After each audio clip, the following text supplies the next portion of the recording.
40,000 fit থেকে safe landing এর পরে এয়ারপোর্টে নেমে গেলেই তুমি নিরাপদ হয়ে গেছো। ও মিয়া, বিপদ কি শুধু সাগরে আর আকাশে?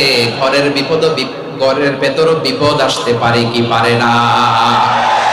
এজন্য সূরা মুলক আল্লাহ বললেন, আমিনতুম মান ফিস সামাই আন ইয়াখসিফা বিকুমুল আরদা ফাইযা হিয়া তামুর।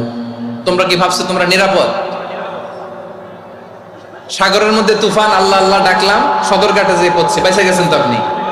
আর পাবে আপনারে আল্লাহ? আল্লাহর তো সাগরের মাঝখানে তো আল্লাহ আপনারে পাইছিল, আর তো পাবে না। আর পাবে আপনারে? আর আল্লাহ ধরতে পারবে আপনারে? ঘরের ভেতরও বিপদ দিয়ে আটকাতে পারে কে? 5 স্টার 7 স্টার। আল্লাহ চাইলে আকাশ থেকে পাথর বৃষ্টি নাজিল করতে পারেন কি পারেন না? এই মুহূর্তে এখানে ভূমিকম্প দিতে পারেন কি পারেন না? আচ্ছা, ভূমিকম্প যখন হয় আমাদের কারো হুঁশ থাকে? আপনি মনে করছেন আমরা সাধারণ মানুষ, আমরা দৌড় দেই, আর প্রেসিডেন্ট প্রধানমন্ত্রী ওনারা বুঝি খাটে শুয়ে থাকে?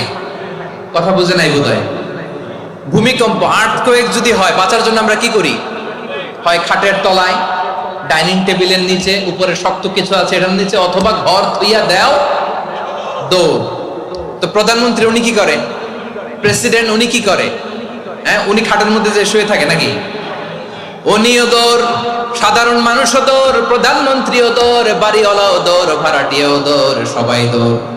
নাকি ভাড়াটিয়ারা বাড়ি থইয়া দৌড়, বাড়িওয়ালারা আর বেরোয় না? এরকম না। তাহলে যে কোনো মুহূর্তে ভূমিকম্প দিয়ে নাস্তানাবুদ করতে পারে কে? আমার প্রিয় ভাইয়েরা, আমরা নিরাপদ নই, আমরা তার দয়ায় বেঁচে আছি। কার দয়ায়? এজন্য আল্লাহ বললেন, গোলাম, যে কোনো মুহূর্তে বিপদ দিয়ে তোমাদেরকে নাস্তানাবুদ করতে পারি।